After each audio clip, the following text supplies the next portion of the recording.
In part 1 of choosing a stereo, we looked at budgeting a stereo, where to buy a stereo, and selecting the first components, the loudspeakers.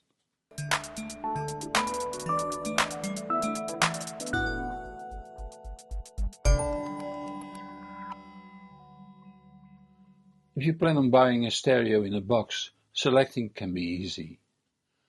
A short listen might suffice. If you are going to spend a serious amount of money on stereo, it is strongly advisable to spend a serious time selecting it. There are several ways to do this, for instance reading reviews in magazines or watching reviews on YouTube. Or you might take advice from a trusted friend. And then there is the dealer.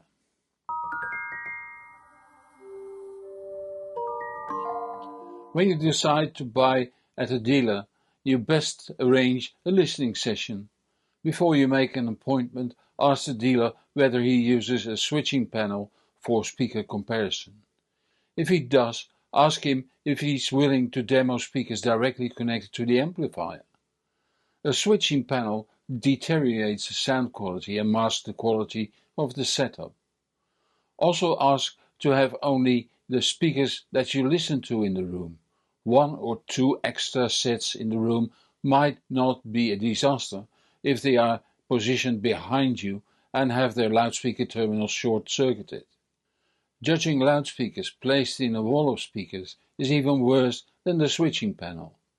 Since the cones of not connected speakers are excited by the moving air, they color the sound of the speakers in use. Do yourself and the dealer a pleasure. Take half a day off and make an appointment on a weekday. The shop and listening studio will be a lot quieter and the personnel can spend more time to assist you.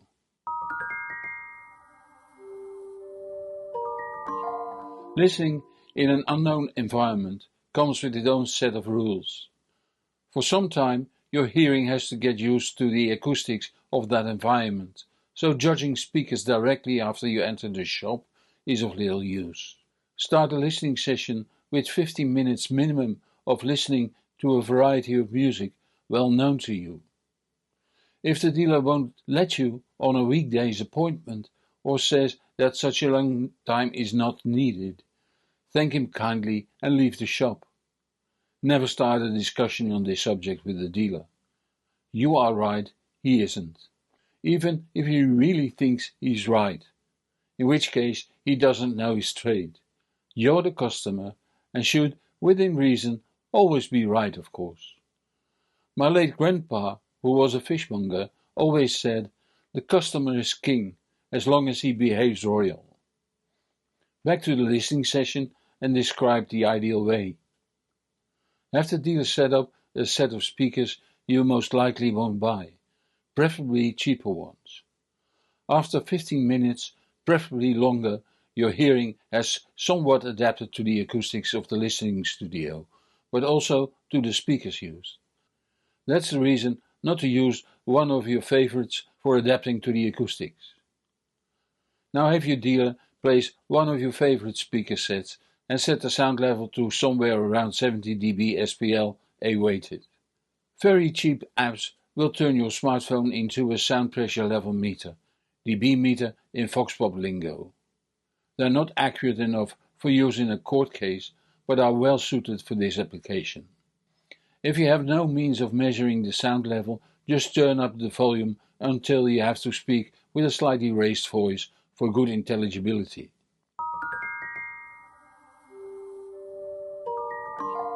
Start listening to the first set of loudspeakers and only use normal non-audiophile recordings you play at home.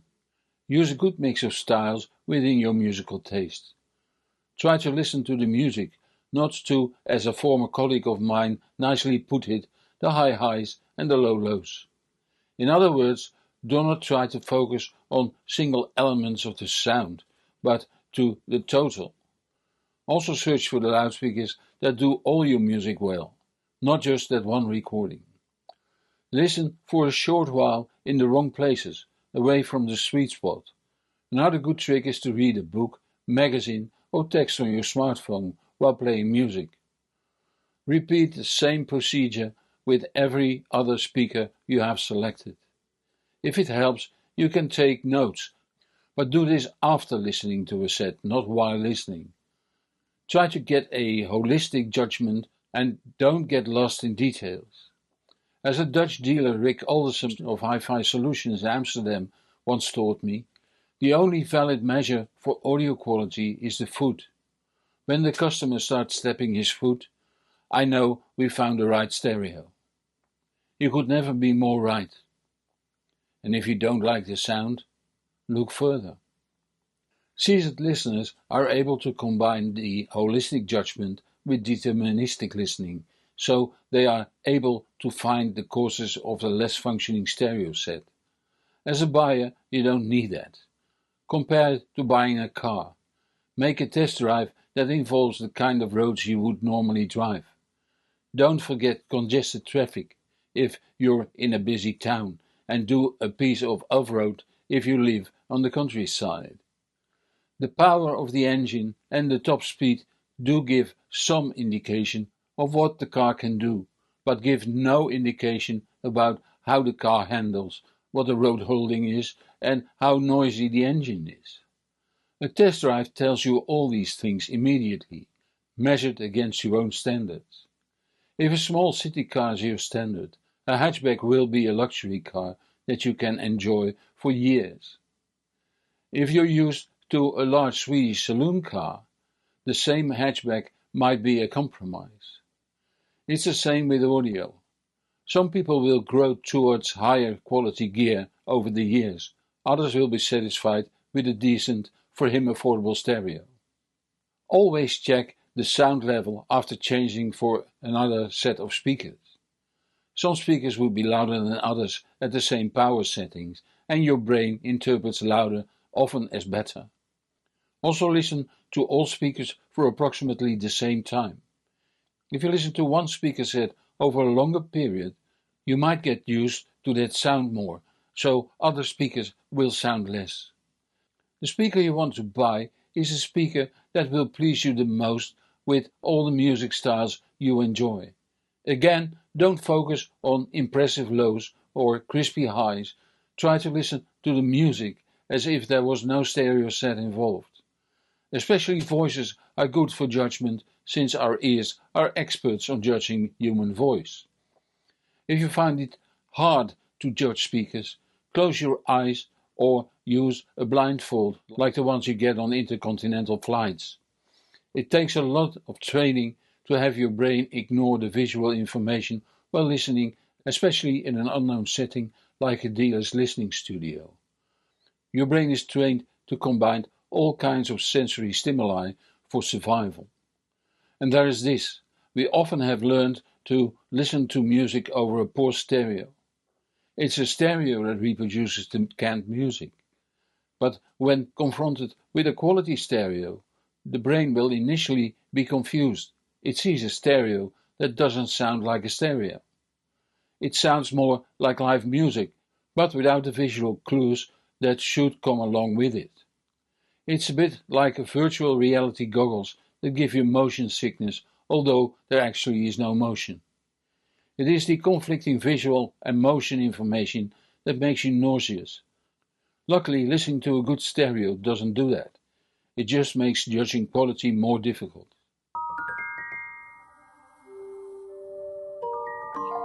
When you have selected a pair of speakers, the next step is to select the amplifier or receiver. Selecting between an amplifier and receiver for stereo use only has to do whether a radio receiving circuit is incorporated. The sound quality of the radio reception, regardless whether it's FM, DAB+, HD radio, satellite, internet or other, will always be lower than that of a CD, let alone higher resolution music. Despite this, receivers are often, but not always, less audiophile than amplifiers. This might have to do with the high-frequency interference radio reception circuits cause inside the receiver. This might have severe impact if the receiver is not perfectly built. Furthermore, I have the impression that many, though not all, manufacturers see buyers of receivers as being less critical. There are no solid rules, so trust your ears. Depending on the speaker design, more or less power and current will be needed from the amplifier. That's one of the reasons why we start selecting the loudspeakers and subsequently look for an amplifier that can drive them sufficiently. If you have gone the dealer route, he might suggest one or more matching amplifiers. Nevertheless, it doesn't hurt to know why. If you went the internet box movers route, you need the following knowledge for sure.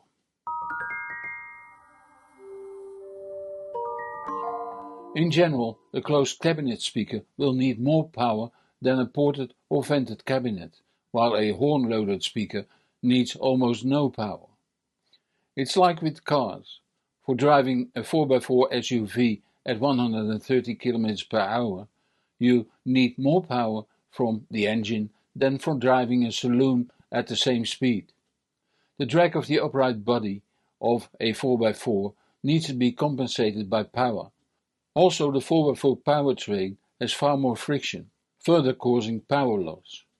While both cars might seat 5 persons, the power requirements are quite different, as is the fuel consumption for comparable performance. And then there is the torque, the less well understood spec of a car. This is the tendency for an engine to rotate the crankshaft. It's this force that makes a car get moving. Electric vehicles are always praised for their acceleration due to the high torque electrical motors have at low or even no revs. If you have a heavy car, you better have lots of torques. If you have a need for speed, you better have loads of horsepower. Combining high torque and high power, and you have a high performance car. So there is a relation between the weight and the wind resistance on one hand and the torque and power on the other for a given performance. Things are roughly the same with loudspeakers. A given speaker needs a given power, a number of watts to produce a given loudness. This is usually specified in dB by 1 watt at 1 meter, or dB at 2.83 volts at 1 meter. This specifies how much acoustic energy, sound pressure level, the speaker produces from 1 watt at 1 meter distance or from 2.83 volts at 1 meter. Why these two different ways of specifying? It has to do with the speaker impedance, which to a degree is comparable to the drag, the wind resistance of a car. It is the resistance of alternating current as with audio as when passing through a loudspeaker. Unfortunately, this impedance changes as function of the frequency. When a speaker has an impedance of 8 ohms at 1000 Hz, it can have an impedance of even 0.22 ohms at 20 kHz, like with electrostatic speakers. When the impedance changes, so does the wattage at a given output voltage of the amplifier. Therefore, nowadays all manufacturers specify the efficiency in dBs at 2.83 volts at 1 meter. Why the 2.83 volts? That is the voltage needed to produce 1 watt in an 8 ohm load. This way, the efficiency of loudspeakers is directly comparable, regardless their specified and actual impedance. The average figure is 89 dBs, 83 dB is considered to be low, and 100 dB is considered to be high. Let's look at what it means for a situation in a living room. You normally use not 1, but 2 speakers and at more than a meter distance, so we have to do some math. First, the use of 2 speakers increases the sound pressure level by 6 dBs when both speakers are played at the same music. Since in stereo this is not the case, the gain will be somewhat lower. You will also be at a greater distance than 1 meter, so you lose some SVLs due to that extra distance. In the situations where I did measurements, the gain for using 2 speakers with a stereo signal was 2 dB, while the loss for 3 instead of 1 meter listening distance was around 6 dBs. We also need to know at what loudness we want to be able to play music. 60 dB SPL is soft, 80 dB SPL is a firm level for pure listening, and 90 dB SPL is very loud for your living room. Since these are average levels, we need some headroom. 16 dB for pop, rock and other electronically produced music, and 20 dB if you play classical or other acoustic music. To see how much power we theoretically need, we have to perform some simple math. Say we want an average loudness of 80 dB SPL, play classical music and have loudspeakers with a sensitivity of 89 dB at 2.83 volts and 1 meter. The sound pressure level then is 80 dB SPL, the headroom we choose 20 dB, loss to listening position minus 6 dB, gain to stereo speakers 2 dB. Needed peak level 96 dB SPL, efficiency loudspeakers 89 dB at 2.83 volts 1 meter, gain above 283 volts 7 dB. So we need an amplifier that can provide 7 dB more voltage than 2.83 volts. Since 6 dB is double the voltage, it will be around 6 volts. I once made a spreadsheet that takes the calculation of your hands. You just enter the speaker sensitivity, the desired sound level and headroom, after which the table shows what amplifier power offers what peak and average sound pressure level with the given loudspeaker. When we use the spreadsheet to calculate what amplifier power is needed for 80 dB average sound pressure level in the room with 20 dB headroom and a speaker sensitivity of 89 dB 2.83 volts 1 meter, we see that only 30 watts is sufficient. Using a speaker with a sensitivity of 85 dB would require an 80 watt amplifier for the same loudness, while a speaker with a sensitivity of 101 dB requires only 2 watts for the same loudness.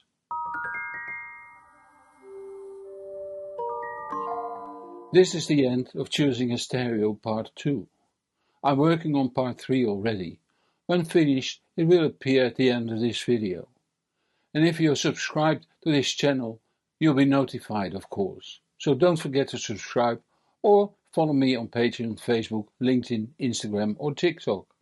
Patreon and YouTube Premium members get early access and no ads.